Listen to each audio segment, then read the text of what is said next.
किन्ने बंदे सी नाल? सट लगी बंदे किन्ने सी? बंदे किन्ने सी नाल? बंदे 10 एक मुंडा सी हाँ हाँ। की जबरदस्ती करवाते सी? जबरदस्ती भी कराए ने ते होए होए मारे तौबा तौबा तौबा तौबा तौबा तौबा।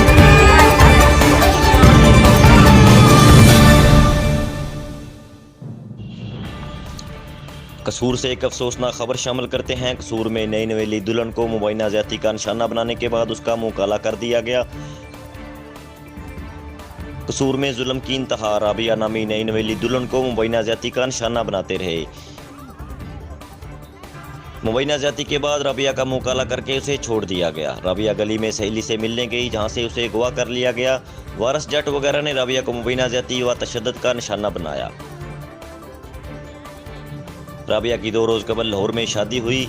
मुलजम लड़की से शादी करना चाहता था। पुलिस को इत्तला मिलते ही पुलिस ने कार्रवाई का आगाज करके 4 मुलजमान को गिरफ्तार कर लिया, जिनमें 2 खवातीन भी शामिल हैं। थाना मेजना समेत दिगर दफात के तहत मुलजमान के खिलाफ मुकदमा दर्ज कर लिया गया। लवाकिन ने अहकाम से अपील की है कि इंसाफ फराहम किया जाए और मुलजमान को कैफरे किरदार तक पहुँचाया जाए। अब तक के लिए इतना ही। मजीद खबरों और अपडेट्स के लिए देखते रहें PNC 24।